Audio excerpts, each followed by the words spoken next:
sacrifice I brought to my bride.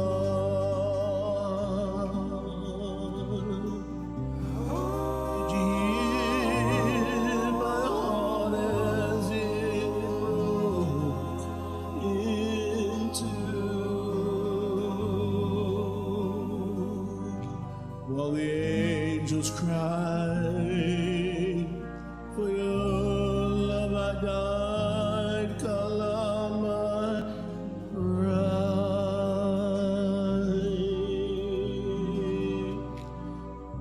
And I came back for you on the clouds of glory.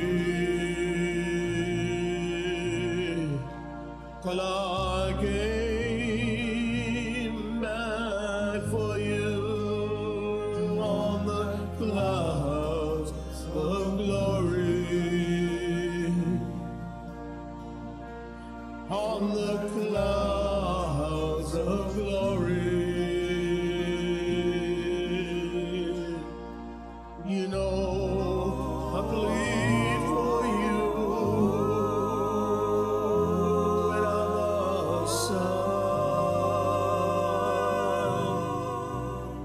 I returned for you, and now simply abide.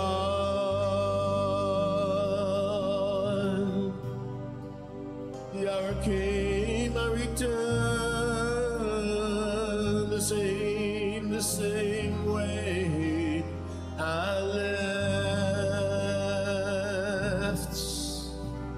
Till I came back to you on the clouds of glory. Till I came back to you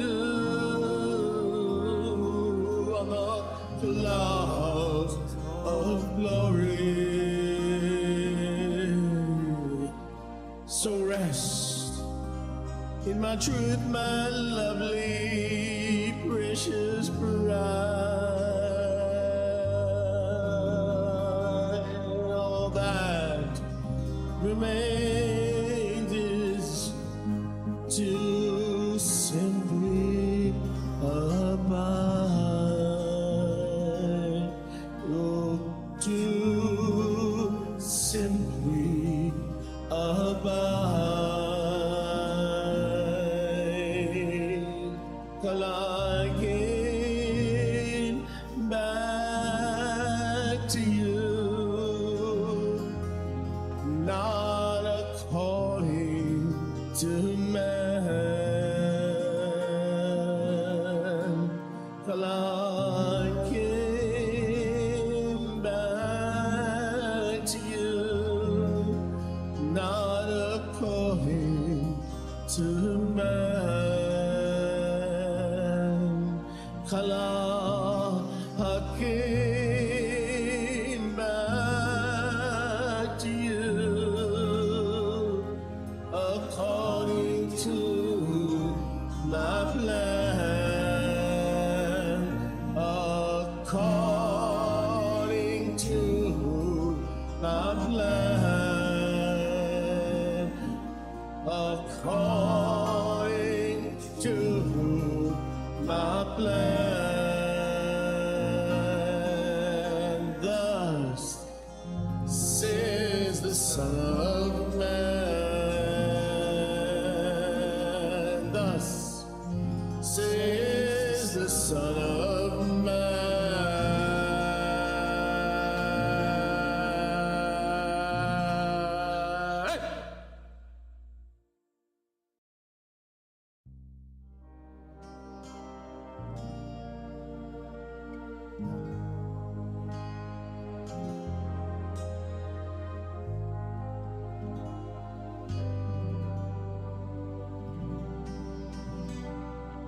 On the tree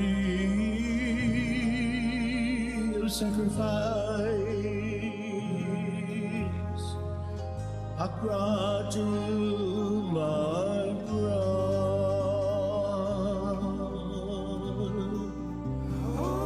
Did you hear my heart as it broke into?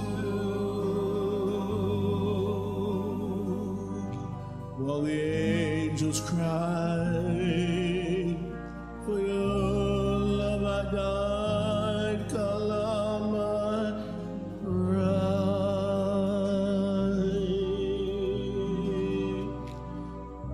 And I came back for you on the clouds of glory. Well, I came back for you on the clouds of glory, on the clouds of glory. You know, I plead for you.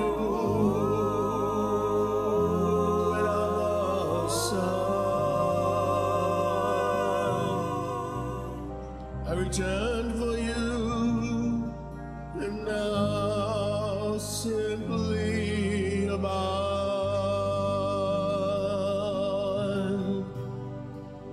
The hour came, I returned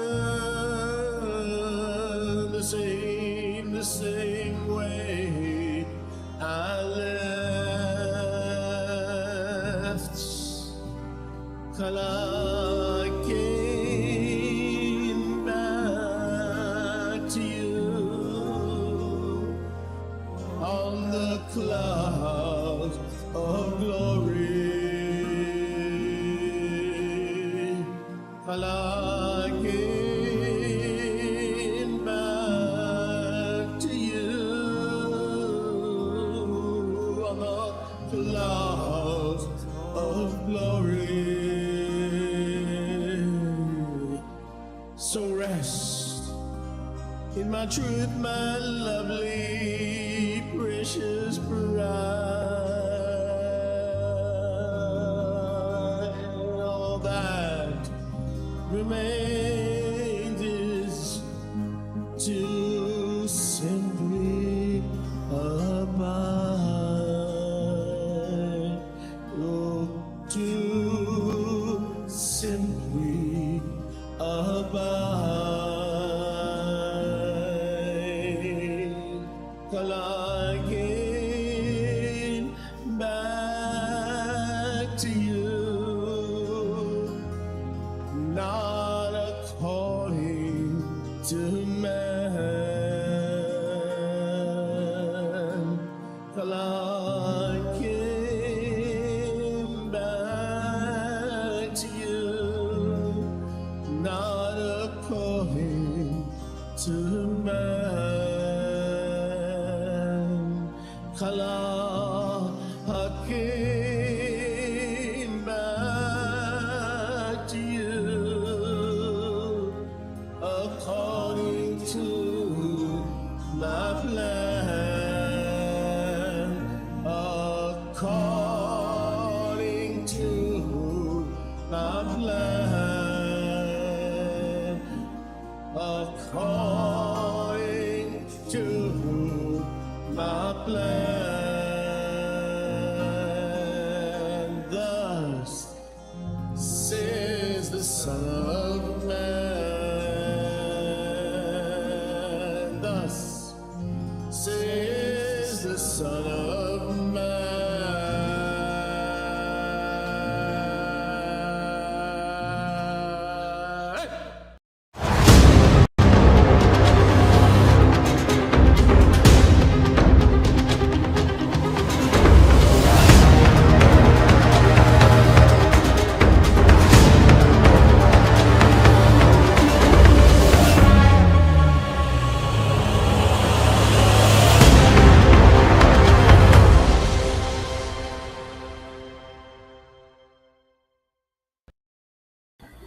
Shalom. Shalom. You beat me to the punch. I've been sitting here waiting like a little boy. Can we start yet? Can we start yet? Can we start yet? Yeah, well, that's the attitude. That's the team spirit. I tell you what, I love hanging out with you. Thank you. You How's my sound? Good. My you sound is sound good. great. I love that new mic, man. You got Perfect. I like you got perfect. you got that crisp sound that we like. We like Cr- that crisp quality. Crisp That's Jewish sound. yes, very very good. Very nice. Very I'm nice. nice. I'm a nice Jewish boy. Why not? I, I I wasn't gonna go there, but you went there. You're a I nice I Jewish boy. I, de- I deserve the best. We all deserve the best. We all grew up, by the way, that was something we all grew up with, at least in our generation. I heard that 1,000 times a month. A nice Jewish boy. It was just like that to a nice Jewish boy. It was commonly It said. was New So York. All New York. very New York thing, yes. Yeah, absolutely, absolutely. I qualify on all points. Corned beef, potato Yeah. knish. You like corned beef? Corned beef sandwich. Yes. The food is the biggest thing you miss when you leave New York. If there's one thing that you just go, oh man, Yeah, but it's the food. there's an old Jewish saying though: if it's not dripping with schmaltz, which is fat, it's not good cooking. You almost wonder where'd they get all this great food from, Yeah, but that just kind of thinking is crazy though. That's old. and the sandwiches had to be this thick. I mean, it's just everything. You remember the Yeah. deli, the corned beef deli? It's like Everybody was competing with each other. It was like who was gonna make the biggest sandwich. a pound of meat, literally a Crazy. They pound. couldn't give it away fast enough. That's why they had an ambulance parked outside the restaurant. You I'm know what not I love? joking. I'm not I tell joking. you what. There was a wait a second, There was a food bar. There was a food bar in Plantation, Sunrise, South Florida, which is all transplanted New Yorkers. And Rifka and I used to eat there when we were a little less careful of our food intake. And that was an all-you-can-eat bar. And there were literally people who would sit there all day, like from morning to night, eating. And as Yahuwah lives, this is not a joke. There was an ambulance parked, waiting for someone to plots Hmm. because they had no autocontrol. Could you imagine an ambulance parked outside a restaurant, like because all the elderly Jewish ladies are trying to get the most they can get for their $7.99? Yes. The thing Crazy. is that yes, I believe it because I've seen it. So yes, I believe it. Unfortunately, it's true. But I It mean, is true. I repented of those days. If I ate like that now, you know the rest of the story. Anyway, let's talk about some serious things, Apostle Well, Peter. there's a lot The of serious things going on in the world. Which one you want to talk about? Well, I don't know how the Ruach's going to lead on this one, but what's happening around us in the Middle East. I Hmm. have thoughts. Everybody has thoughts. Yes. Um, but one thing that I know, and I believe Scripture, that all prophecy has been fulfilled, and I think we need as believers to learn the difference between prophecy and what you guys talk about all the time, which is recurring patterns. Like there's Yes. always going to be a judgment onto Sodom and Gomorrah. Right. There's always going to be a despot. Thank you. There's always going to be a king. This does not. You cannot. And I've made this error for many years until I came out of futurist mentality. This is the end of the world. This is the final war. No, there is no final war. There is no end of the world because Yahuwah sees things differently. All that stuff took place at the end of the age. Yahuwah didn't lie. The Rome, the temple, the Pharisaic, Judaic Mhm. approach, all that stuff took place at the end of the age, which makes it prophecy. Okay, Right. the end of the Adamic age, and now we're in the new heaven and earth. That doesn't mean the new heaven and earth is peace, tranquility, no war, lying down with the lamb. Yahuwah sees it from a totally different point Depends of on how view. you compare it. What are you If you comparing look, it? if I give you an example, the lion lying down with the lamb scripture in Isaiah 11, read the whole context of Isaiah 11, where the lion lies down with the lamb. The context is Judah and Ephraim and their civil war, and the lion lies down with the lamb where? In the body of Yahusha, And the body of Yahusha is the New Jerusalem. And then when we leave this body, we enter the literal New Jerusalem, the mother of us all. So if you do not allow a, a paradigm shift, then Yeah. the average believer will have a hard time understanding the difference between current events versus prophecy. Current events, the poor, like I think you said that a few broadcasts back. The poor you will always have with us, right? Yes. Adolf Hitler's, Mussolini's, Vladimir Lenin's, you will always have with us. By the way, and I'm going to show you how we can get caught up in stuff. One thing that I really despise is Holocaust deniers for obvious reasons. I despise that when you deny the Holocaust. But guess what? There are other denials. Did you know? You probably did because you're a student of history. In Bolshevik Russia, they killed 16 million Russian Orthodox Christians. At 16 least. million. At 16. least. Okay. So my point is none of this is prophecy. Why? Because Yahusha said, I'm going to bring the approach of the Tanakh with the wickedness and leaven to an end. Now, everything that can be shaken has been shaken. And what remains is you, me, and the Father, and the kingdom that he has come to establish. I think it took me 44 years not to freak out and to learn that current events is not prophecy fulfilled, but our natural inclination is to assume the worst. Your thoughts? Well, I think of several things that have happened just in our lifetimes that we can all point to, or within the historical record that we can touch. In other words, within a couple of generations back, and so forth. One of the things that we see is in each epoch or era, if you will, a smaller epoch, not meaning the big epochs, but the small little eras that we see sort of the repeat pattern. And we do usually have despots, especially multiple of them. I think of when you mentioned Russian persecution and the numbers that died there, I was also thinking about Mao Zedong and the number that was killed under that regime was ridiculous.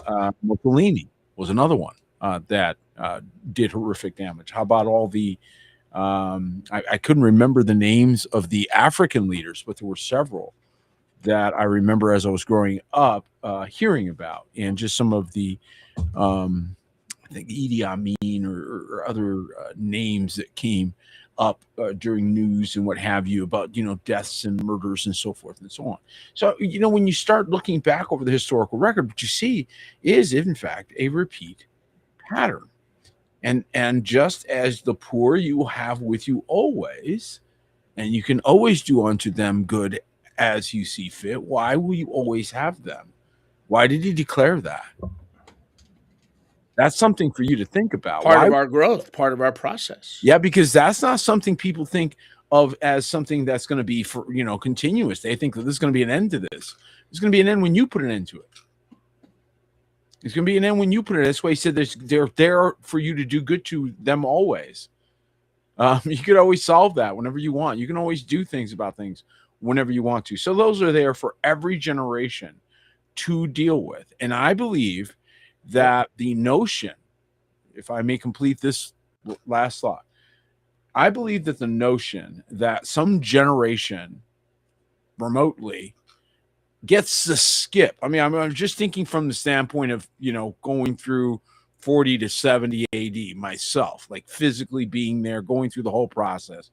And then the notion that some remote generation 2,000 years later is going to be sitting on cushions, barely moving their butts. I'm not being mean. I'm just being honest. I agree. Okay. And somehow, without having to go through anything that we are having to endure from 40 to 70, right, with the persecution, with literally death threats, and finally, many of them did die, gave their lives rather than renounce or back up, and somehow posting something on Facebook puts you right in there with that group, right? And we're in other words, martyrs. Yahuwah is going to honor martyrs in every generation. Every generation through the thlipsis, the tribulation, like you say, choices Yes. of every generation, he's going to honor the martyrs. So the same way the poor you always have with you, guess Yes. what? The martyrs. So The what's going martyr. on? What's going on in Iran Oh, from a heavenly perspective? Yahuwah is looking for saints that he will be able to honor, not with the purple heart, but as a martyro. Because we talk about evangelism, and the Greek word for martyr, as you know, is witnesses, which is the Hebrew equivalent of aid or edah, witness, ed. So if your name is Ed, ed, that means you're a witness. It means you're a witness for Yahweh. So if none of this is prophecy, but if it's our not escaping the trials of life, which work patience, which work long suffering, which brings out the fruit of the spirit. It crushes the oil, that's right. just like the olives are crushed in the Yep. garden in How many Gethsemane. analogies did he give us like this? And what does the crushing of the olives do? It brings forth new oil, and the new oil is put into new wineskins. So I've come to understand that this world will never come to an end. That's a lie. It's an absolute lie, which means you could have a World War VII, World War X.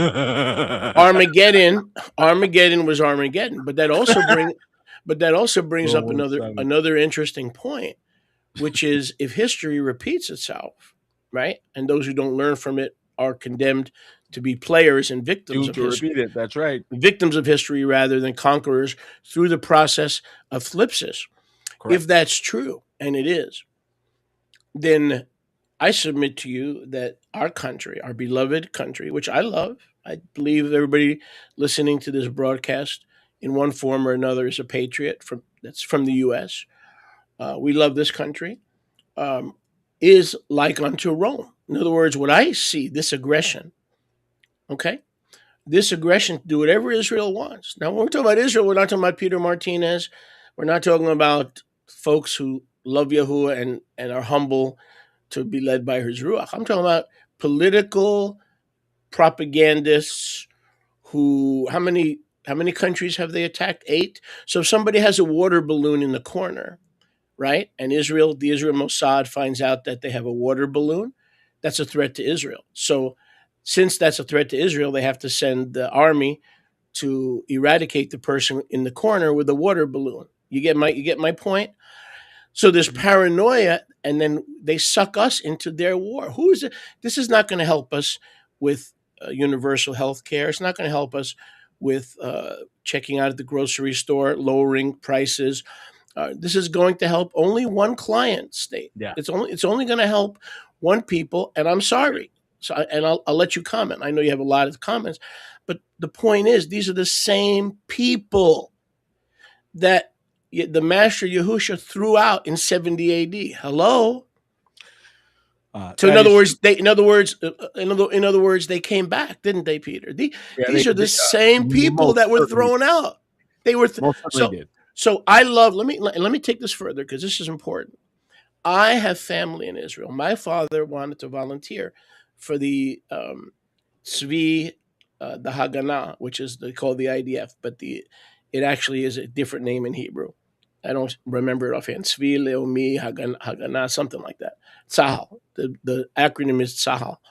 He wanted to fight. They said, get out of the country. You're 65 years old. You're too old. So this Zionist mentality, and this is very tricky because Yahuwah is a Zionist. He lives in Zion. We're Zionists because we're born of the Spirit. But then there's a fake kind of Zionism. So what's going on in the Middle East, is we are being sucked into another foreign war.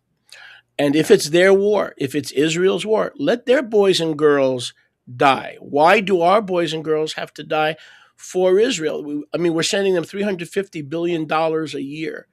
You think they can buy their own weapons and train their own soldiers? I'll stop there. But the point is, if this is the case, then one of these two countries, and I love the United States with all my heart, soul, it gave shelter to my immigrant parents who escaped the Nazis. I love this country. I wouldn't even be here without this country. I was born in this country.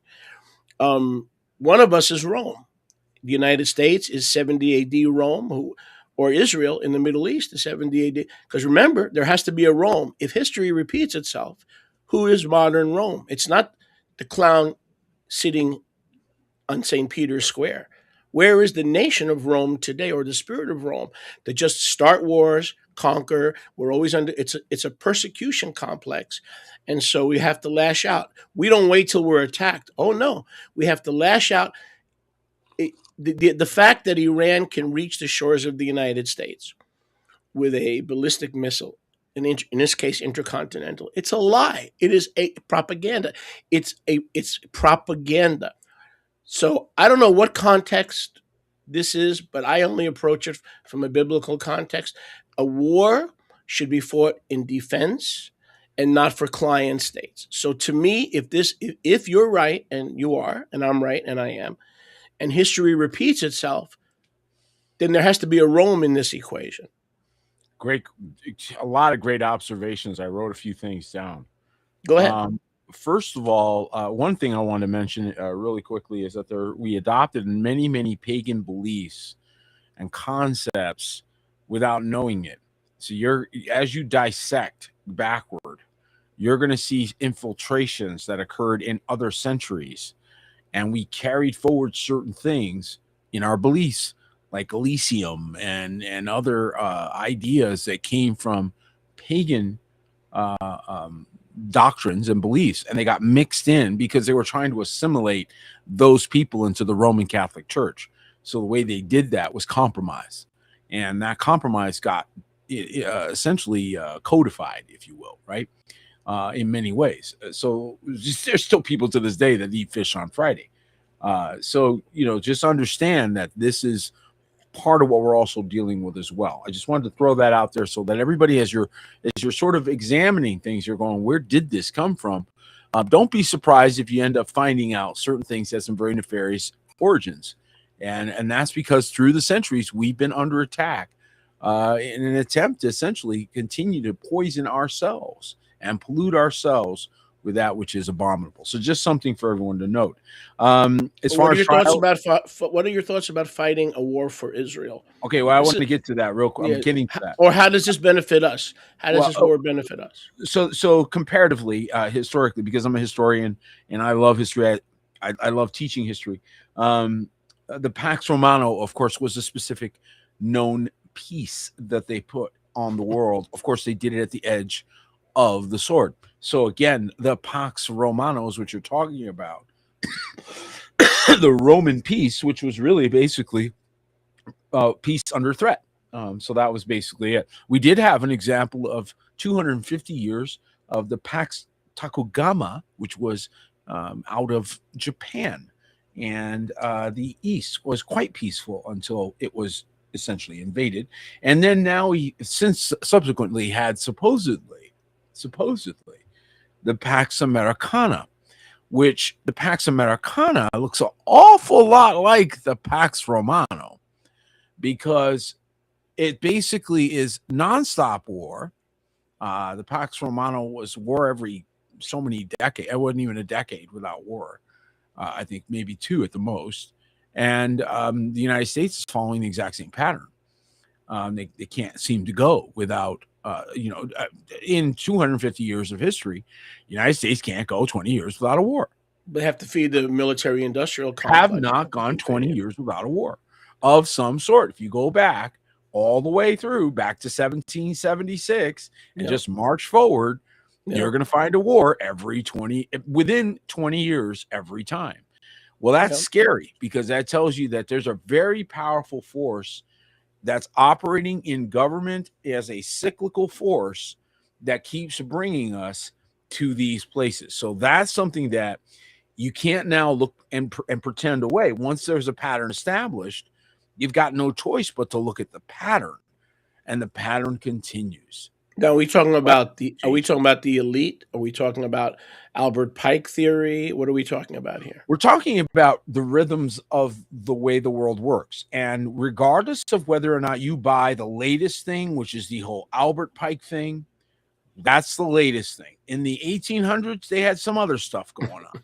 In the 1700s, they had some other stuff going on. In the 1600s, they were all talking about sabotage Sevi and all this other nonsense. In the 15, I mean, pick a generation, pick a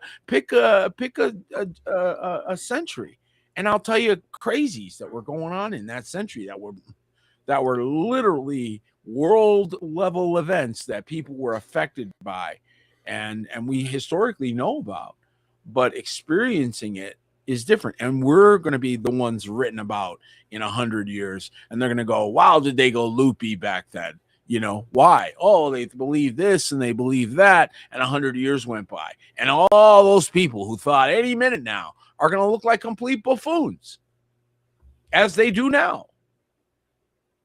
But how about okay? I mean, there's a lot to cover here. We'll probably miss a lot of it. But how about lying to people? If you vote for me, I will end all foreign wars, particularly the Middle East. In other words, we're not going to do another Iraq. We're not going to do another whatever, Libya. I mean, it's just, it never ends, and these recurring patterns. It doesn't. Before you comment, here's what I understand, because I refuse to see things any other way without first checking scripture or first checking the Ruach HaKadosh. So in the end, it comes down to man's hearts do not change. And before kingdoms change, men's hearts must change. Everybody's worried about where's the peace. If we're in the new heaven and new earth, and if Messiah has returned, where are the peace? First of all, Yahuwah didn't promise you peace. He said, there is no peace, saith my Yahuwah, to the wicked. There is no peace, okay? So you've got to become one of his children to begin to experience peace, because those are the only ones that are the peacemakers. Blessed are the peacemakers. Those are when we bring men and women to Messiah, who they call Christ. Those are the peacemakers. So the whole spiritual aspect is void here. And so when we get past the Illuminati, when we get past what you don't have, the Club of Rome, when we get past the Rothschilds, we get past, like you said, we go further back. Mm-hmm. We come back to this. And that's what you've been talking about on Shabbat over the past few. This has not changed. Nope. Before there was a Rothschild, okay? If my coffee is not made properly, it's the fault of the Rothschilds. If my air condition goes out, it's the Rothschilds. Okay, we got to be. We're Yahuwah's representatives. We cannot represent our own foolishness or our own mind. It says, trust in Yahuwah with all your heart and lean not to your own understanding, Proverbs 3, but in all your ways acknowledge him. So I've got to approach what I'm hearing through, okay, Yahuwah, what do you say about this mess? And he'll say the same thing. The heart hasn't changed. It manifests in different ways. It manifests in different ways, but it hasn't changed. No. So you're dealing with the same conditions, watch this now, that you would have been dealing with 1,000 years ago, or 2,000 years ago, or 5,000 years ago. Wait a minute. You mean you're going through the same testing process? Why, yes. You mean you could lose your life the same way? Why, yes. And if you were only looking at certain parts of the world, you might see a heightened level of persecution, where other parts of the earth, there wasn't any. That was always going on at the same time. We're only looking at small slivers when we're looking at historical records. We're not usually looking at the entirety of Earth at the same time. How many of you, when you did your historical review, I can say this because we do this here at New Kingdom with our young people, but how many of you did a comparative of the historical record from the East and the West going on at the same time? If you did, you'd be like, whoa, there's a lot of world going on. A lot more world than we thought. You get very narrow with European or whatever history record you like. Right. But we lose a lot of context, right? And as a result, we get very narrow-minded. This is where it's just like now, if you look at only news in your neighborhood, you don't know what's going on all over the world. You need to know a little bit, not a lot, but a little bit about what's going on around the world. Yeah. I believe. Yeah, for sure. So Yahusha said that the kingdom of Yahuwah is within you, and the kingdom does not come with observation. So anything you could observe, who's right? Russia, Poland, NATO, Shmedo, who's right? The answer is the kingdom of Yahuwah does not come with observation. So when people say to me, how do you know Messiah returned? And since the Father slept, everything's the same. That's right, because the kingdom of Yahuwah comes as you've been saying these last few Shabbats, when men's hearts change, the kingdom changes and the kingdom is expanded. But Yes. until men's hearts change, Yahuwah will not give one iota of real change. He will not grant one. There is no peace, saith my Yahuwah, to the wicked. They're out of phase. So who's wicked? Shift. Who's wicked? Is it Donald Trump or Joe Biden? Yes. Who's wicked? Kamala Harris or the first gentleman, the second gentleman, Dan Inhofe? Yes. Men's hearts that are given to Yahuwah on the altar of humility and crying out for mercy are few and far between. It's worse than a straight and narrow gate. Is almost no road. That's how narrow it is. It's like the gutter. It's like the gutter. The road to the kingdom. The road to the kingdom is like a gutter in a bowling alley. Listen, you ever see the size of a gutter in a bowling alley? The estimates, the gutter in a bowling alley is pretty narrow, and it's a one-off. You better be walking one single file. And let me tell you, the road to Noah's house was probably pretty narrow. The road out of Sodom and Gomorrah, man, there was only 2 people leaving. 3 people leaving, you know. I mean, so when we're looking for these broad ways, we get ourselves in a lot of trouble. And that's why I think a lot of people are realizing that, you know, the Facebook stop off, which I see a lot of people stopped off there. And that was it. Their growth stopped. You discovered a couple of things and your growth stopped. Your growth will never progress as long as you are not operating in your gifting. Your calling. Can I ask you a question? Yeah. How do you see the Israel connection in all this? Because to me, it's very alarming as a Jewish person that they equate your arms of love to Israel with that. Okay? They equate the restoration and regathering of the 2 houses, which is the finished work of Messiah gathering the 12 tribes. They need to blow things up. James 1:1. So, in other words, we've had discussions, and I do want to hear what you have to say. We've had discussions in our family, in our ministry. It's like, wait a second. I'll go further than that. Etsy and other platforms, I believe, are censoring us, and I think you've mentioned this before, because when they understand Israel is behind a lot of U.S. kids dying for their agenda, not our agenda, right?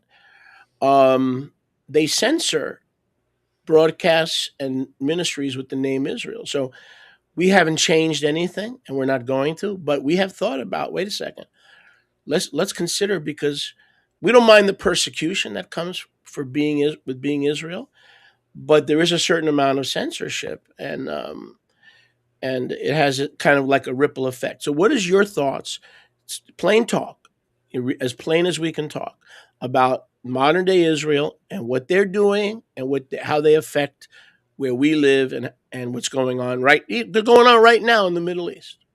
Well, I think anybody that's followed the weekly news update, I've been doing it now almost 4 years, and I've been pretty consistent in that we are just not on board with any military aggressive state, doesn't matter which it is, and Israel certainly qualifies as a military aggressive state.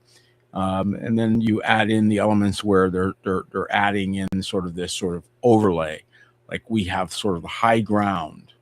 That interview with Mike Huckabee is a great example of the absolutely atrocious thinking that is now justifying behavior that I think needs to come under serious scrutiny. So, no, I don't endorse that. I don't endorse the concept that many people seem to be rah-rahing. And it goes contrary to scripture. So you've got serious scriptural issues. You've got splashback that's going on as a result of association, like you said. Oh my goodness, you keep Shabbat, you must be one of them. And I think that was also part of the plan. I think that's also part of the persecution that we have to endure. I think that's always been the case. I think it was the case in 70 AD. I think that there were horrific angers toward people in the Middle East at that time, and there were believers, good people, honestly, you set apart people of Yahuwah that were also intermingled in that and had to deal with the reality that that was being crushed. So here we go again, is what I see. It's the same setup that we saw back then, we're seeing now, and in a large part for the same reasons. It's as if we're just doing again a repeat. We talk about this all the time. It's almost as if that's the only authorized pathway they have. Just keep repeating the same cycle, and it takes a few generations for it to go through its entire machinations, and new players show up with new tools and new gimmicks, but it's all the same game. There's certain levels of evil, and then there's the added element of genocide, ethnic cleansing. In other words, people like to play word salad games. Oh, this is ethnic cleansing. This is not. What we did to the Native American. No, that's not ethnic. But either way, let me show you. And before I get your answer, with the ethnic cleansing part of this equation, Mm-hmm. there was a gentleman named Rabbi Meir Kahana. You've heard of him. He was a founder of the Jewish Defense League, and he was also the founder of the Kach political party in Israel. And when I was a young teenager in college, I actually joined the Jewish Defense League, and I was one of his bodyguards when he spoke at Fairleigh Dickinson University in Teaneck, New Jersey, just to show you how far I've come. And I was a Zionist to the core. But make a long story short, Rabbi Kahana proposed in the 1980s, if we don't deport all the Palestinians now, we're not going to have a Jewish state. It's going to be a Palestinian state. They multiply faster than we do. They multiply quicker than we do. So his plan was not to kill or harm any Palestinians. His plan was to simply get them out while we can, because in 30 years, we're going to have 70 million of them and about 20, 30 million of us. Okay. So for that political speech, hear me out here. And I'm not taking sides. I'm trying to make a point. For that political speech, he was jailed, and the Kach party was declared illegal, just for the thought of transporting Palestinians out of the West Bank. Now we've gone from thinking to that same government that jailed Meir Kahana are now committing mass murder and blaming it on self-defense. Everything is self-defense. If there's somebody with a water balloon in the corner getting ready to throw a water balloon, we got to murder them and their entire family. Why? It's self-defense. They know how to play the victim. Oh, that state knows how to play the victim real good. I'm done. All right, so you take the 1860s to the 1890s, you'd have Jesse James, you got gunslingers, you got all kinds of things, post-Civil War era, which really was a redevelopment era. A lot of wild, crazy behavior was documented. And then the world settled down with a more industrial age that came in. We also saw the Roaring 20s when, oh my goodness, we were quote unquote tripping the light fantastic and having nothing but roaring parties, right? And bootlegging and all kinds of things. The concept or ideals of marriage and family were literally thrown out the window. It was a complete reversal of what was considered normal. And many people don't realize that this was a part of America and part of Americana. Make America Great Again. Well, that was part of it. And then 1929, we get our butts kicked out there, figuring out how money actually works, made the public enemy number one, and our gold stolen from us, and you guys get put on the public dole. So all kinds of things happen inside that. And then we hit the 50s. In the 50s, everybody's doing Leave It to Beaver and let's all Ozzie and Harriet, and let's all pretend that that the world's just this plastic perfect place where we all live in a suburb. And this picture is being emanated, if you will, this Norman Rockwell painting that is being emanated from the 50s and the early 60s, right? So we went through that era, and then right back to riots in the streets and back to the picture of civil rights, and off we went to the Vietnam War. And so when you look at this little time period, just 1860 to 1960, just take a look at that 100-year period, what you'd see is a roller coaster ride. And one of the things that I think that we all ignore is the fact that there's this thing called creeps. Now, remember in the scripture, he told us that you had authority over everything that creepeth upon the earth. Well, that includes stories. That includes, historical records. They creep too. There's things called mission creep. And ideas will creep. So what is he trying to do? He's trying to get us to stay on target. Here's a couple things you might want to think about. One, there was a time period where magic, and I mean real magic, like Enochian magic, these guys would do weird stuff, Janus and Jambres kind of guys. Okay. That was real. That was Earth. That was our realm. Like, that was where we lived. It was crazy. Okay. And it wasn't just there, it was everywhere. On top of that, you had giants eating people openly. It wasn't even hidden. There's a reason why David killed, Goliath and his 4 brothers, and they attacked it. There's a reason for this. They were voracious eaters of humans. Okay, they were cannibals, open cannibals. They didn't even hide it, and so it was horrific what the world was living under. The kind of boot that was over man. Okay, and you don't have in front of you now. You have behind you that fervent heat that was described in Peter. That's behind you now. If you go look around the earth, you'll see the evidence of it. There's a Sahara Desert now. That ought to tell you something. Okay, so the fact is that we are living in a time comparatively that would be the lion and lamb laying down together compared to what we went through. This is nothing. What we are dealing with is the aftermath, the afterglow of what really rough walk through 6,000 years, let me tell you.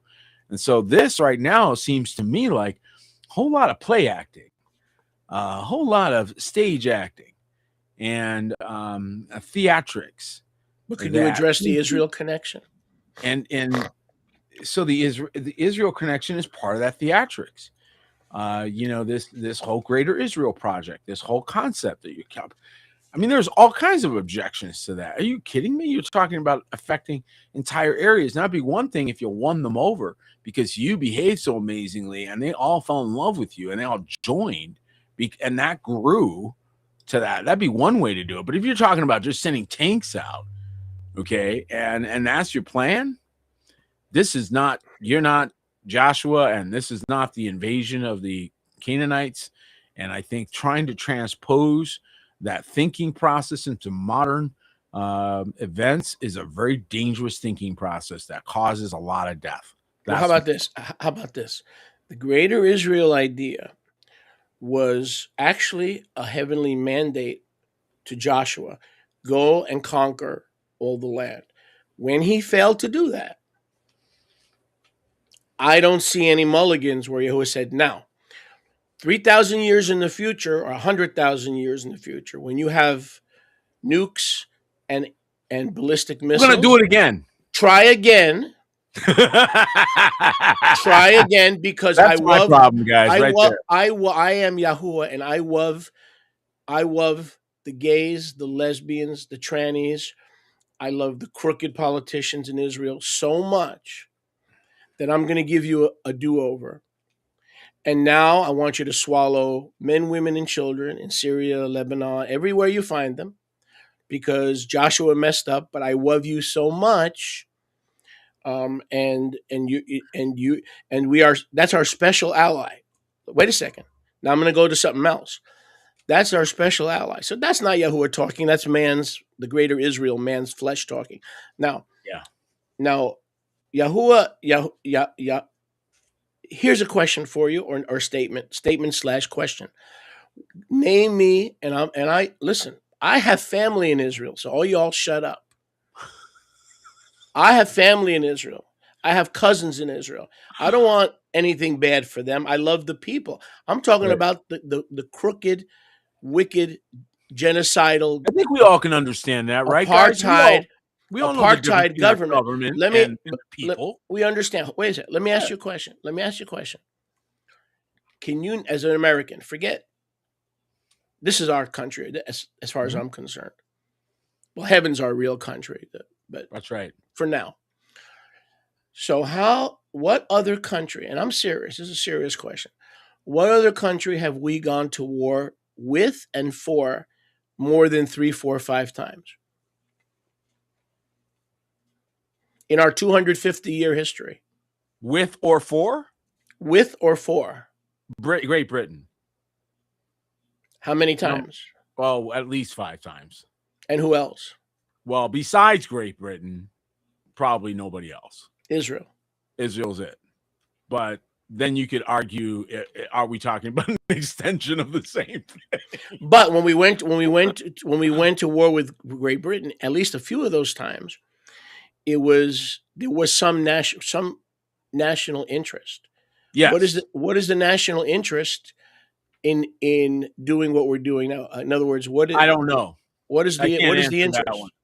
I said that plainly on our broadcast. So then, consequently, who runs who's the dog and who's the tail? Who runs the? Appears that somebody sent the U.S. to do their dirty work. It just looks that way. Now, whether it's true or not, we don't know. These things tend to shake out. But early reading, yeah, it looks to me like, and I think a lot of people are reading it that way on this end of the pond. You can't even get past. What you have over there? You can't even get past the Jeffrey Epstein files without the Mossad connection. Who was Ghislaine Maxwell? She was the daughter of the founder of Mossad. Now, Trump released the Kennedy documents, at least some of them. And lo and behold, Israel was involved at Dealey Plaza. What the? Hello? Nothing new there. That's not news. Israel in 1963, they're struggling for their newborn survival, and they have a connection to Dealey Plaza. I mean, listen, this is coming from a Jewish person who loves Israel. I love the land of Israel. I love the people of Israel. But I'm an honest broker, dude.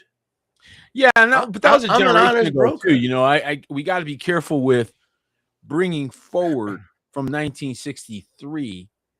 Right? That's the same attitude that's happening with reparations, where people are like, hey, back here in 1862, your people did this. Yeah, but those are those people. And these are descendants. Yes, that's true. They are descendants, but you're kind of, we have to be careful with this lumping, right? So this is in defense of our friends in Israel. That's true, they by have the to way. Make a decision today. That's true, by the way, but that doesn't square with Matthew 23, because Yahuwah did reparations. He says this is true, and I'm not talking about the way that he does it. I'm talking about the way we do it. His hand is different than our hand, right? Because he punishes to the third and fourth generation. Yeah. But my point is that it is up to Israel today, the Israel of today, and the people of today, to stop living in a past or dreaming of a future. That's right. And deal with today and say, is this the Israel we are projecting today? That's a question. Is this the picture we wanted to project? Is this the message that we were sending to the world? And then they wonder why they have no friends. I mean, it's a hard question, but it's not. Airplanes on hospitals, airplanes on daycare centers. Listen, people are not stupid. And then they wonder why they have no friends. Not winning any friends doing this, no. No. And Israel used to win friends in many ways. One of the ways that they used to win friends, guys, and they were famous for this. Israel was usually the first ones in during a disaster. It didn't matter what country it was. That's true. Okay. I want to tell you this just to the positive side. Okay.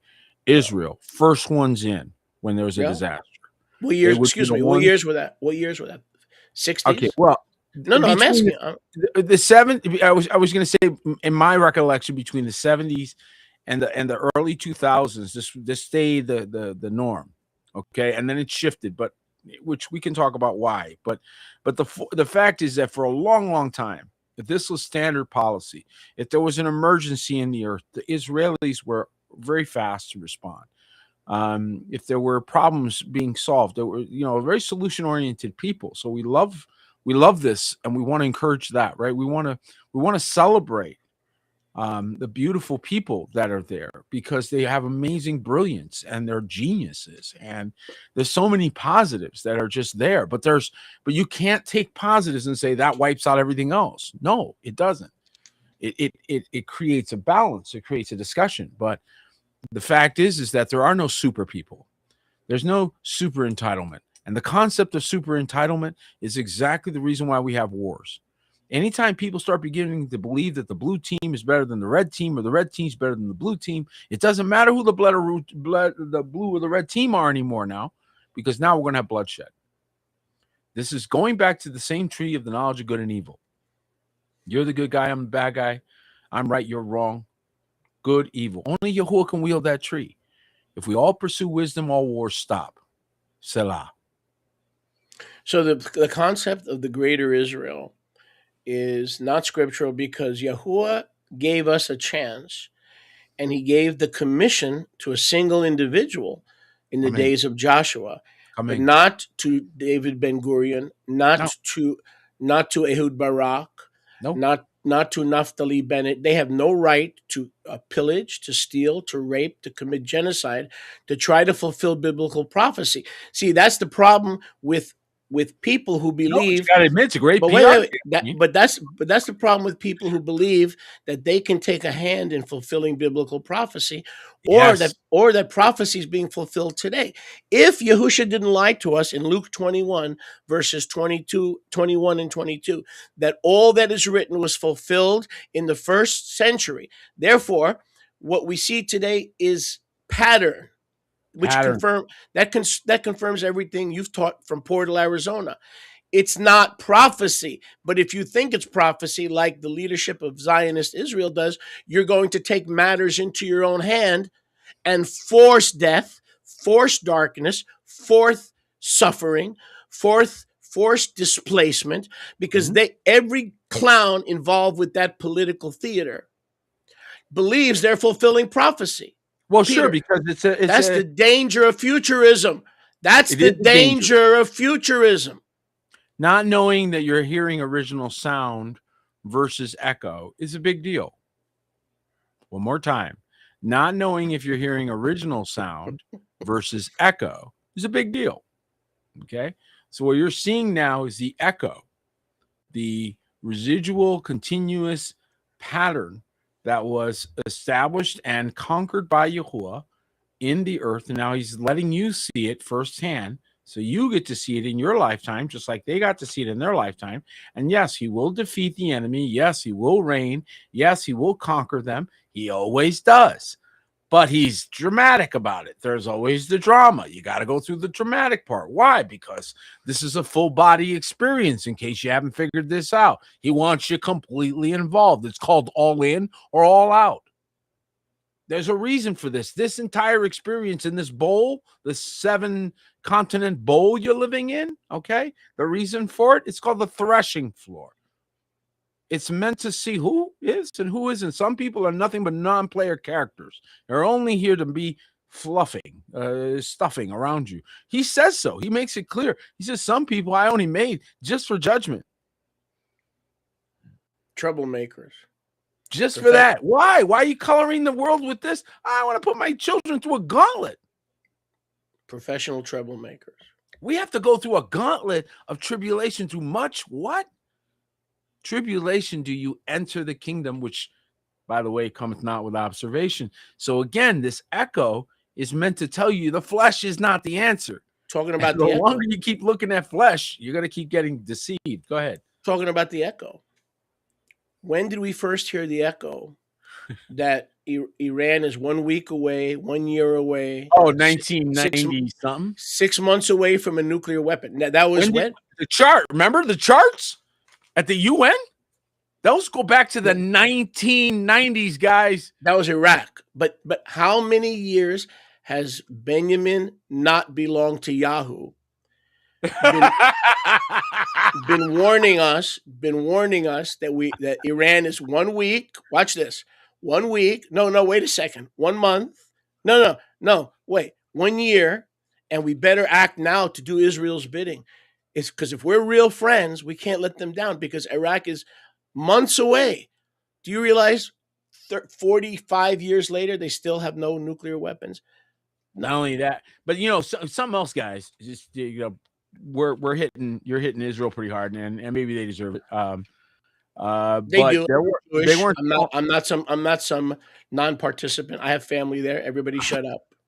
I have family there too. I have friends there too, and I feel the same way. But I also know that Israel wasn't alone. There are other players in that region that also, very quietly, okay, they're not jumping in the front of this, but they very much were involved in this. And so there are other countries that have their own agendas, and they're also involved Right, but quietly. how many wars have we fought for Saudi Arabia?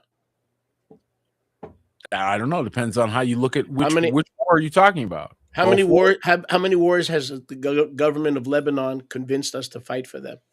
Your point is well made. In other words, There's our an connection undue influence. That's the our connection to Israel most 93% of certainly. our Yeah. Congress, 93% of our Congress follow the money, takes money from AIPAC, and they go for free visits to Jerusalem, and they're treated like royalty in the King David Hotel. They're given presidential suites. Follow the money, guys. So what does that Follow say the for money. us as the household of faith? What is our responsibility Kadosh, separate. in that kind of scenario? Again, it's never changed. It's always been this way. This has been the same Roman what do you call it, emissaries and entourages and what do you call those people that go between anyway? They've been sending people for that kind of nonsense forever, and it's always been Yahuwah has always had his people set apart, never involved in any of that. So the whole trying to change trying to change the government by joining the government, that didn't work. A lot of people tried that failed. Okay, and they're finding out that the correct way to walk, as you just said, is kadosh, set apart. You'll find the words you pray coming out of the mouth of a politician. Watch this now. You'll find things that you stood in the kadosh place praying for, and then suddenly some politician over there or some governor or some president is doing the thing you prayed for. Now, which one's in charge? Who's wagging who, right? So this is a world of the Ruach, and those who stay in the things of the Spirit rule. Those who go into the flesh drool like dogs. You want to rule? You need to stay in the Ruach. And let them drool over the nonsense. And guess what? Next thing you know, they'll be saying it. They'll say the very things that you were saying in quiet in the public. Right, and that's very profound. And something else though, oh man, I hate when that happens. The situation with Israel. I'm gonna let you go because I'm gonna be here for 2 years trying to remember what I say, what I just said. So this is a good time for you to take advantage of the opportunity. Well, I want to encourage those of you. We'll take a quick moment here. No, I got it. I'm sorry, I got it. Okay. I knew it. So the root of this problem here, and I like you said, we could only deal with kadosh, being set apart, not being sucked up into their theater. That's why it's called theater, political theater, army theater, naval theater. Okay. Theater of operations. But I can only minister to the body of Yahusha because they're the only ones that, getting back to what you're saying, that have the ruach, right, to discern right from wrong. Okay. Right. So, but here's my challenge to the body of Yahusha, because that's the only people that I have a voice to. Okay.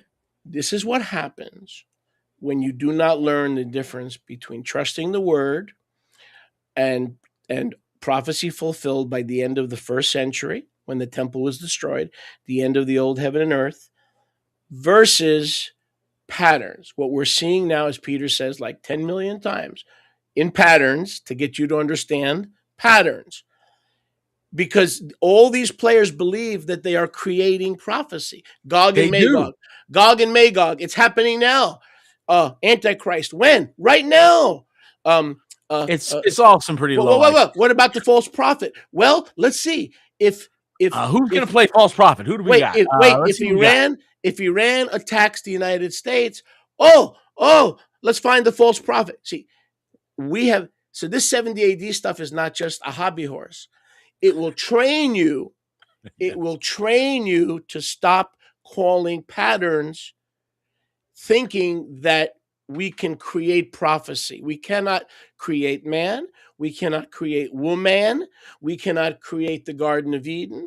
We cannot create anything that is sovereign to Yahuwah. And so we've got to see these things as pattern. And when we see these things as pattern, we learn not to what? Not to panic. Right? That is correct. We learn not to panic. You know, the wicked are what is twisted.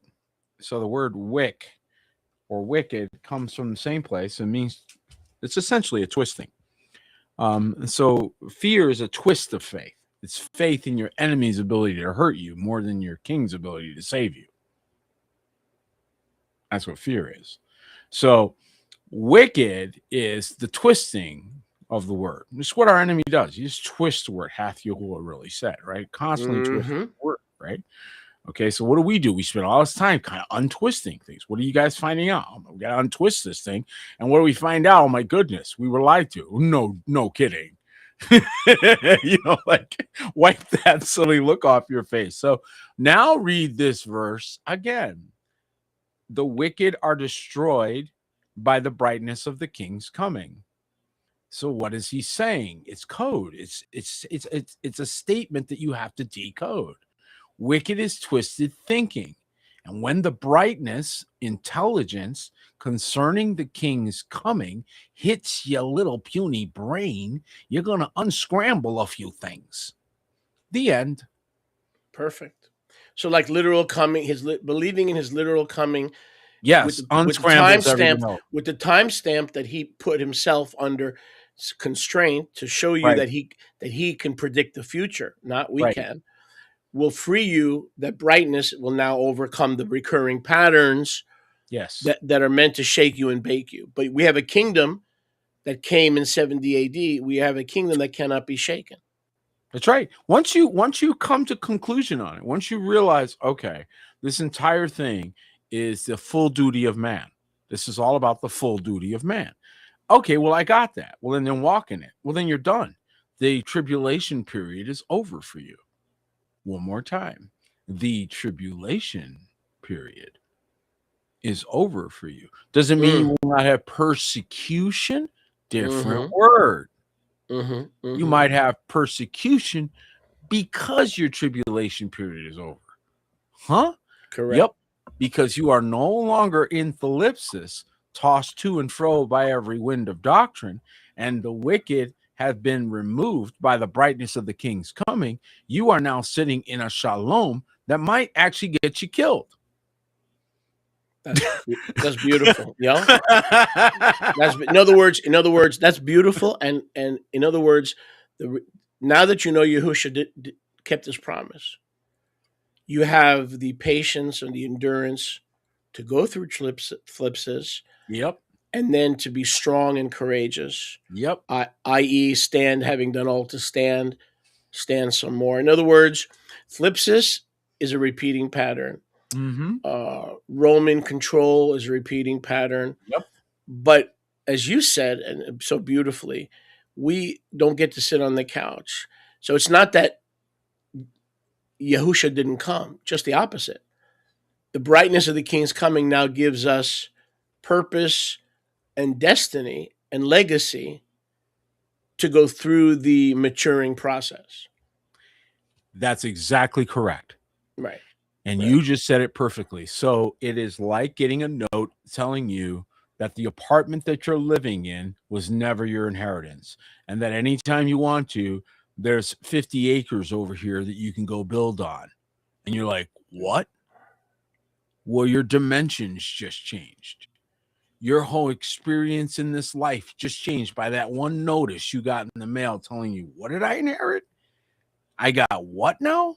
Some of you are figuring out that your bills are all prepaid, that the Federal Reserve doesn't work the way you think it does. It's not a bank the way you thought it was. It's a transfer agent of all securities. If you knew what a security was, you wouldn't be so scared of that.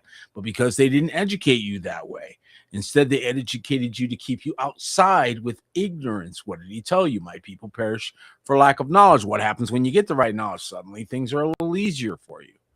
Why? So you're filling out the right papers, right? That's all I'm saying. So it's as simple sometimes as knowing the right thing, and a word from an apostle, a sholiach, who tells you, here's the truth, and it flips your thalipsis. It changes your thinking process, and you walk right through thalipsis. Hello? Say thank you, Father, for the sholiach. Praise Yah, praise Yahuwah. So let me ask you a question. So, because of these recurring patterns, Yeah. what is in your view, knowing the patterns, the end of this? Is it we're looking at a 6 month deal, 4 weeks? Doesn't matter, They've been telling you. unless your son or your daughter's killed in it. Then it matters. But Been telling you since 2018. They've been telling you. So what are we at? 7, 8 years now since they've been telling you. Where we go one, we go all. They've been saying this in the QAnons and all this stuff. Where we go one, we go all. Okay, now I got you all right here with me. Okay, that comes from a movie called White Squall, where they went to the edge of oblivion, and then they all united and came together and overcome. Where we go one, we go all. Do you get it? All right. Tower So of the plan is Babel, trust the Tower of plan. Babel, Trust the plan. which nobody has. Right. Give me a break. So here's what we're doing. We're doing the go to the edge of oblivion. It's the plan, grand plan. They keep doing this. Edge of oblivion. They think they're going to take over the new world. And Yuho always intervenes. Always. Always, every single time, not one exception. He always intervenes. Blows up their whole program. You're looking at the Earth is the graveyard of every New World Order that thought they were going to run the thing, and he went and said, nah, not today. Earth is literally the graveyard of every one of their previous attempts at the same stupidity. So we're watching the exact same graveyard making stupid that we've seen in every previous generation. But in layman's terms, how does this end? What's going on now? Noah's Ark. Always does. Always no, I'm talking about this particular war that's going on. Okay, figuratively, I meant Noah's Ark. It always ends up with a remnant in a small place, a narrow number, always surviving, enduring, what have you. This is going to be a war. We're going to have nasty loss of life. We're going to do the same thing they did. They're repeating the same thing. They're going to kill probably a third of mankind with this nonsense.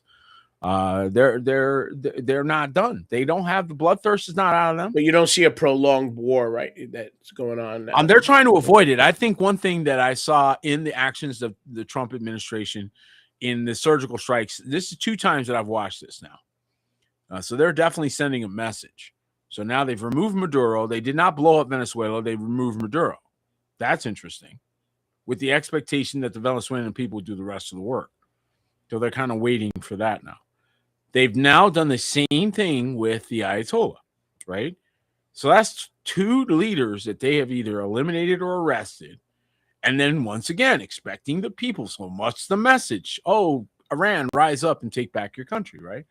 So again, at least the thought process seems to be that we're liberators and all we got to do is remove this bad guy and you guys will take care of the rest. And we're, I guess, going to watch and see if that ends up being the case. I think you just made 2 big enemy groups. I think you just made a big enemy group in Southern America, and I think you made a big enemy group in the Middle East. So isn't that how the Bolsheviks came to power? I think this is exactly. We're going to remove the czar. It's good. The people will rise up and remove the czar. And next thing you know, watch what happens. So when that occurred, 16 to as many as 50 million, depending upon who you believe and whose numbers you count, be somewhere between 15 and 50 million people died because of the high ground that was established. People thought they had the high ground, right? So they can kill with impunity. This is a horrible program, and we're about to walk into it. Here we go again. So the only real for the believer, because that's who we're called to minister to, the only real solution is keep your eyes on Yahushua, which sounds very cliche, but the really people that seem to endure these countries unite. That's the only real solution. That a remnant from all geographical locations become achad. Yep, and stay achad. If you look back at this at a different epoch, in other words, we're untouchable.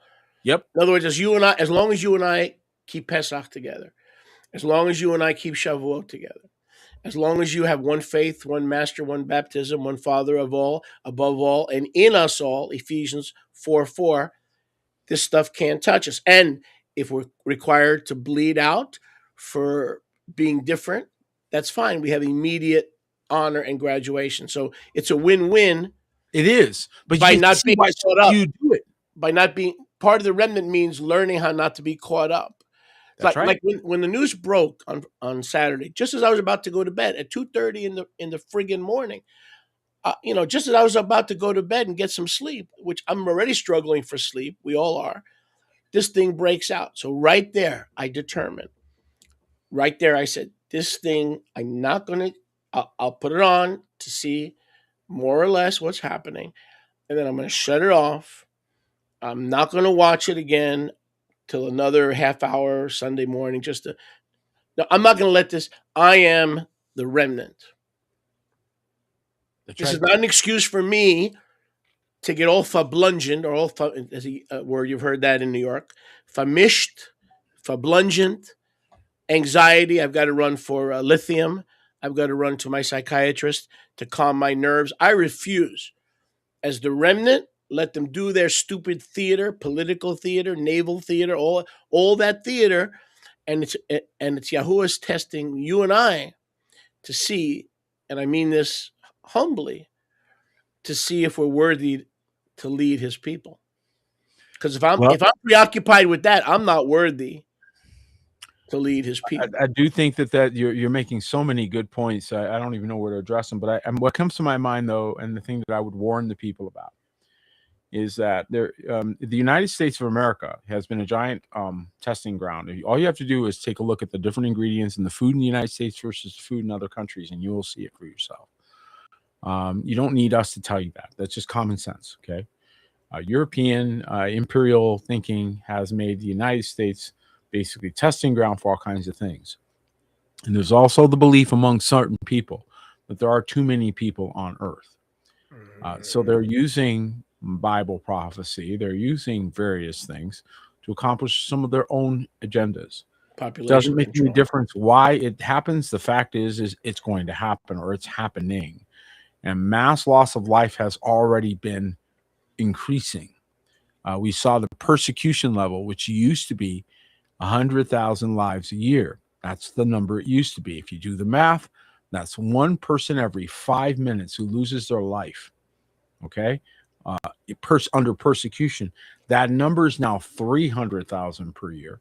When you So say now persecution, well, what are we referring to? we're talking about death by persecution. Persecution What- for Messiah or just general persecution? For Mashiach, yes, a believer in Mashiach in whatever way they knew him, in Okay. whatever name they know him. Okay, so I'm going to broaden it by that definition. So we have 100,000. We used to have 100,000 a year that were losing their life per year, and now it's 300,000. The number is going up. So we're already seeing an increase of massive levels of persecution of those who follow Mashiach, right?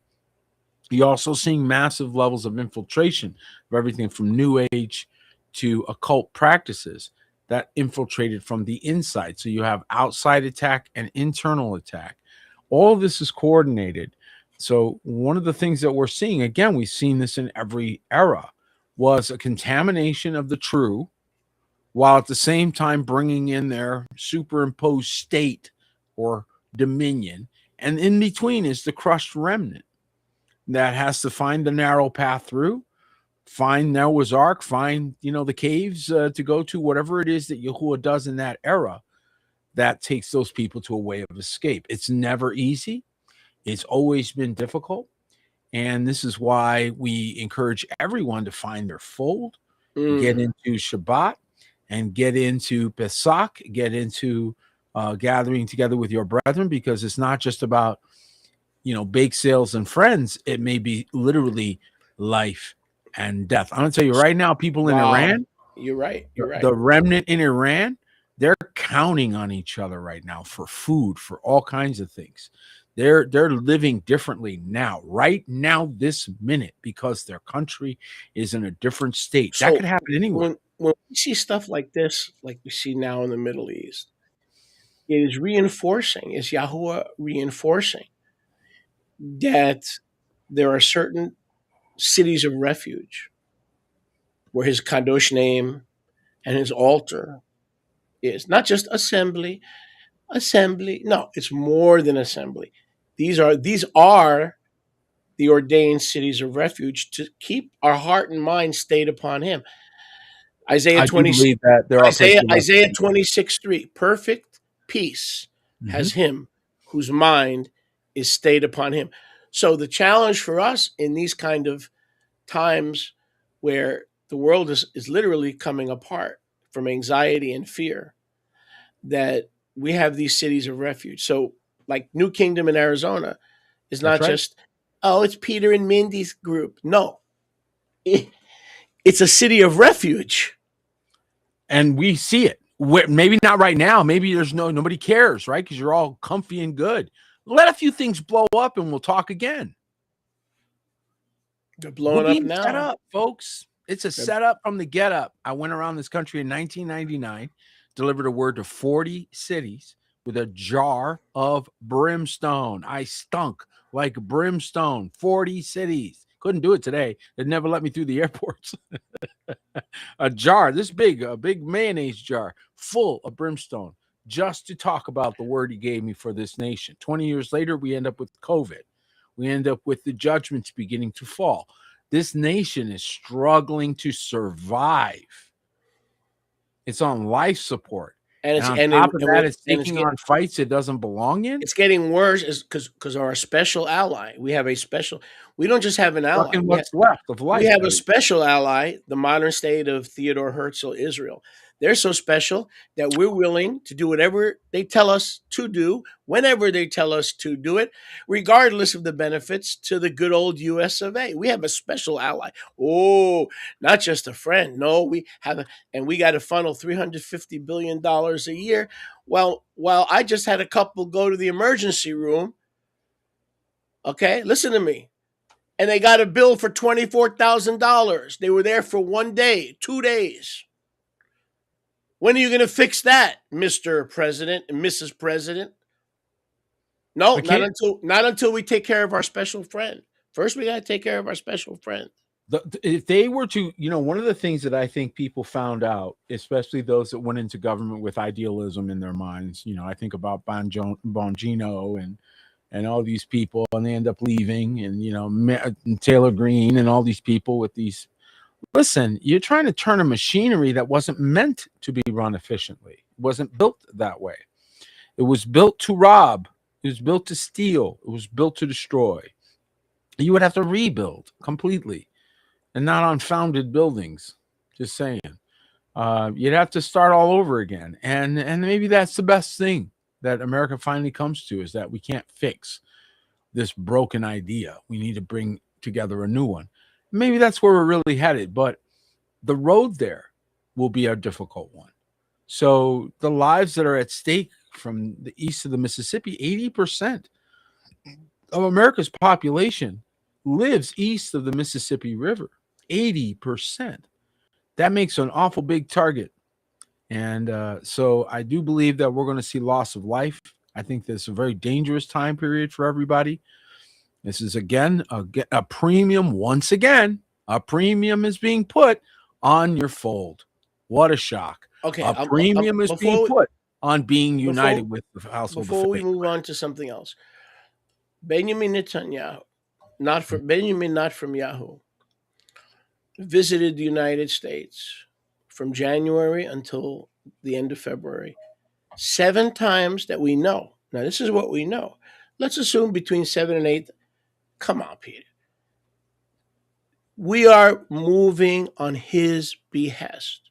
Now, that's all fine and dandy, but assuming Iran could reach the shores of the United States, right? That means Israel pulled us into an attack on the homeland. No, this is a real reality. You just do I visit you? Do I visit you 8 times a month? If I do, we're planning something.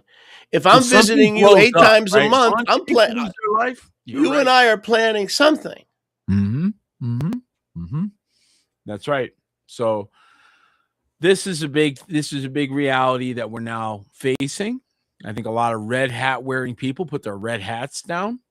I think a lot of people they realized that what the follow the plan meant. Where we go one, we go all. Listen to the thinking there, guys. Is that where in that is the remnant? Where we go one, we go all. Really, really, guys. And everybody's focused in on the pedophile thing and Which is great. It's a wait, good wait, thing to wait, focus on for the a minute. Epstein file. But lo and behold, we find out why. Okay, let's take a step back. Why is Israel all over the Epstein files? Why was a former prime minister of Israel his main client? What I'm trying to say is, and I'm not anti-Jewish, I'm anti-modern criminal activity of Israel. Everywhere you turn, you find the Kennedy assassination, Jeffrey Epstein. Everywhere I'm not talking about the Rothschilds and the bankers. No, I'm talking about the modern state of Israel. It's crazy. So this pedophile ring, by the way, there's the immunity. This pedophile ring. You know where they find the immunity? But there's no Knesset investigation. You know the answer to that. They run if they start being persecuted by the non-justice department under Pam bondage. Okay, guess where they're going to run, brother? Why? How come they're not running to Bahrain? How come they're not running? How come they're not running to Dubai? Look, we know why. You know, remember the movie The Untouchables? You ever see that movie? No, because I'm not a big movie buff, but I'm all ears. Never bring a knife to a gunfight. Remember Sean Connery, me back there, and Kevin Costner played the Untouchables. Well, there was a scene back there. I'm dating myself a bit, but they're trying to get Al Capone, you know, and Kevin Costner, he's real naive. He doesn't know anything, and he goes, and of course, Sean Connery, he's playing the old Irish salty cop, you know, that's been on the beat for 30 years. He knows everything, knows everybody. And he's like, the whole scene is about going where they already know where the bootlegging is happening. It ain't about finding them. They know exactly where they are. That's how you're prepared to do what it takes. You know, that's the whole point of that scene was, are you prepared for what it's going to take you to go get these bad guys? It isn't about finding them. We already knew where they were. Oh, come on. It's not about figuring out who's guilty. Oh, goodness, this parade show. Let's do a congressional hearing. No, it's called cops with badges and handcuffs. Really simple, not a big deal. If it were just Joe Blow, the Joe Blow would already be in prison. So why isn't that happening? You already know why. That has to end. That right there. The thing that there's rules for thee and not rules for me, that's got to go. One side note, isn't it interesting that the Ayatollah Khamenei, and by the way, people can't pronounce it. They say Khomeini. That's not Khomeini. Khomeini is the guy that he succeeded. Okay, it's Khamenei. Americans see a K and they go Khomeini. That's not Khomeini. All right, but isn't it interesting that Khamenei was killed on Purim? The biblical, the Zadokite Purim. Who made that call? Was the 14th day of the 12th month, which was what? Let me just check, just to make sure. The 14th. Here it is. This is your calendar. The 14th day, February 28th, was when the leader of Iran, could be another modern Haman comparison. Haman was killed on Purim, not the rabbinical Purim, because that doesn't fit. But Khamenei was killed on the biblical Purim. They like to do that, by the way. It's as if they know the right dates, and you watch the two calendars or the multiple calendars. And it's very interesting if you do that. They do their stuff on the real calendar. I know. That's what I keep saying. I'm like, you guys know what time it is. You just play these games, man. I wonder who we're talking about. I wonder, is it the same country that's asking us to fight their wars? $350 billion a year is not enough. Oh, that's not enough. More money. More money. How do you argue it? We need to bomb more hospitals. We need to bomb more hospitals. And we wonder why everybody's against Israel. Well, dude, in the 1950s, everybody wasn't against Israel. Y'all did it to yourself.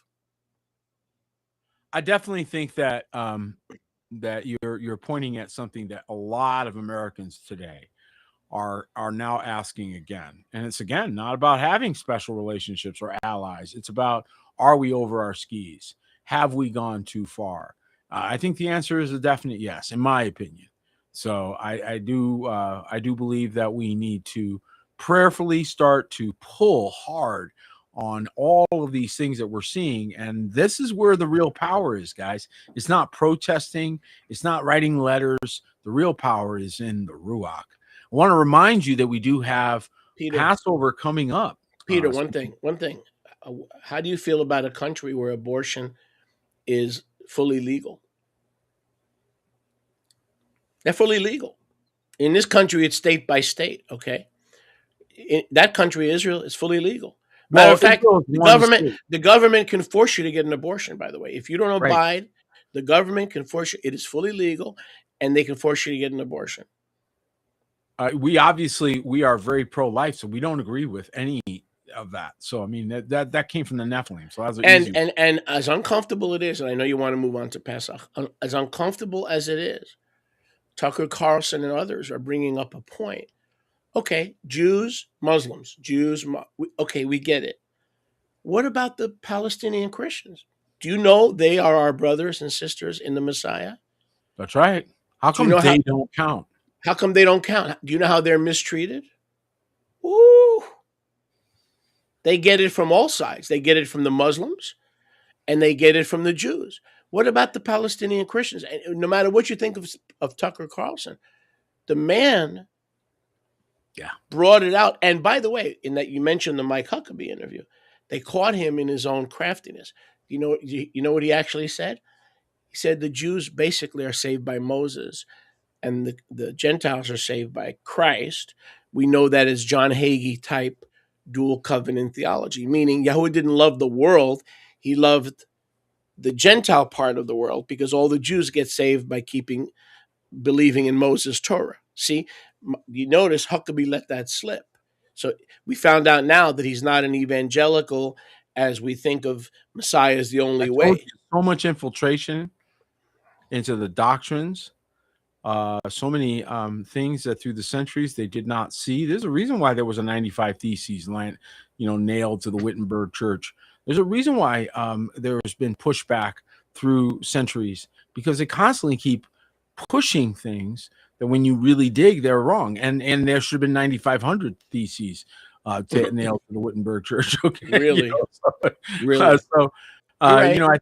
I think that we're all a little bit Martin Luther a little bit. We're all Eyes are going, wait a opening. minute, nail Eyes, it to the, say, wait a minute, well, here's my 95 points. What's your 95 points? Put them all together, we got 9,500 points. eyes are opening. Thankfully, Mhm. eyes are, and it's hard for me because not only was I trained in my father didn't believe in Yahuwah, he didn't believe in Scripture.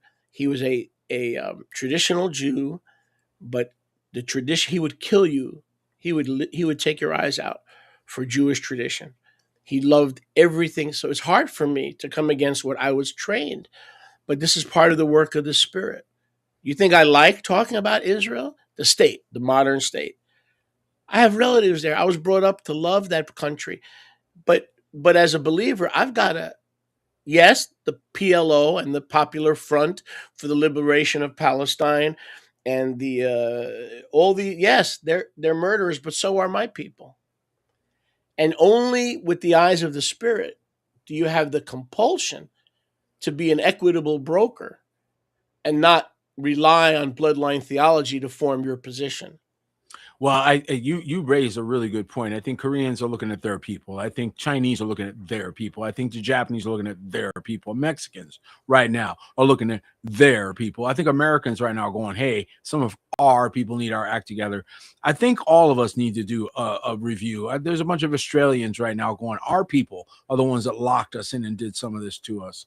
So our enemies a lot of times are our people, our own people, people within our own areas. Mashiach was clear: the enemies of a man will be the members of his own household. But one thing we're talking about the cities of refuge, and I think you do the same thing. I'm guessing. I don't know this for a fact. Mm.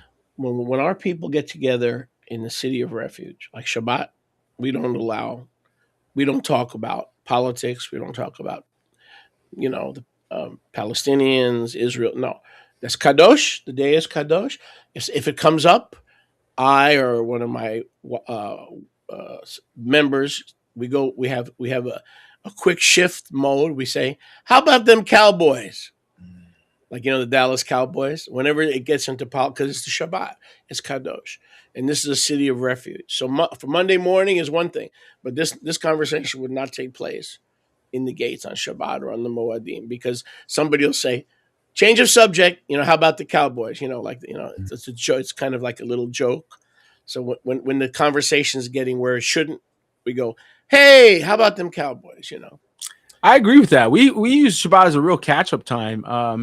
When I'm recording this way, and now next week I'll be in the main room, but when I get over there and hang out and just spend time, the topics can range. We're usually catching up on things we're working on throughout the week, and catching up on life. And even though we live together, we don't often see each other because we're busy.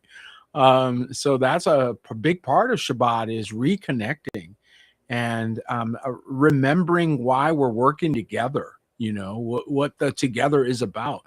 So our conversations tend to be about our mission, what happened that week, what we're working toward or what's coming up. So that tends to be most of our topical. So it's interesting you brought that up, because politics really generally don't, they might do a flyby, but generally not too heavy duty. You wanted to mention something about Pesach? Yes, that you're going to see more Alliance activity there on Pesach. We're going to be coordinating, and we'll be sharing more about that as the month goes by, because we've got about a month till Passover right now. So hang in there with us, and we look forward to gathering together with those that do keep the commandments and keep the Pesach celebration that we are commanded to keep each year. And so we want to coordinate with this. Not only are we coordinating with Yati, but we invite other ministries and home groups and home fellowships to connect in. I think it's a beautiful way of us staying united, even though you're celebrating in various places, and you might be just in your homes. A great way for us to stay connected. It sends a very powerful message. It does. And I can't tell you how much I truly, this is the grandpa in me, right? This is the papa in me. I just love your pictures. I love your gatherings. I love seeing, I just love being a fly on the wall, kind of, just kind of like, oh, just walk around and going, oh, and look at that one. Oh, look at that. And there's something about that really. We're the same. We're the same way. When we see you guys, touching, and so I don't care if you don't want to hear a word from me. That's fine. I don't even care. I just want you guys to get together. So what I suggested to Apostle Peter is that either for Pesach, either for Pesach or the day after, we do a little bit of a joint service together. Because last few times we did it, it was awesome, and yeah, and I want to do the next. The Pesach is the Passover is what it is, but the first day of unleavened bread, if I remember right, that was a highlight for me. So I'm looking forward to that. I'd like to do that again. Yep. You want to take a couple of quick questions, or? Well, we don't seem to have many here, so I don't see any questions on here unless I'm missing something. So unless people have any questions, I think we might have we scared everybody. Thought processes there along the way. We scared everybody. A conversation, guys, that is a bit sensitive. I think that it's difficult on the one hand to talk about some of these topics because of the way that they've been conflated, and it's been intentionally conflated to make it difficult to talk about. But the fact is that we do support our people, our brethren, those that are in the areas that are under attack, and it may be us next week. Right. So let's pray for another. Make no apologies. Some things have to be talked about, and if we will judge angels, and we are judging angels, then we need to judge, sadly, the motives and the actions, not the motives, but the actions of politicians, and that's the way it is, and I don't apologize. I am disappointed. I don't apologize for this broadcast. I don't apologize for the topic. No, we don't apologize. I'm sent from heaven. I can't speak for anybody else, When I speak, I believe that I have the authority of the King of Kings. That's just who I am. And if that rubs you the wrong way, just find a podcast where they distribute Q-tips so you can tickle and clean your ears at the same time. Well, here and the summary is this: he who began a good work will be faithful to complete it. Amen. So let us be found faithful in our walk. Let us be found faithful to pray and walk together without strife and Amen. division. And let us continue to honor Yahuwah in all that we do. And we will then only be those who with our eyes see the recompense of the wicked. Amen. Baruch Hashem Yehovah. Shalom, people. Shalom, friends.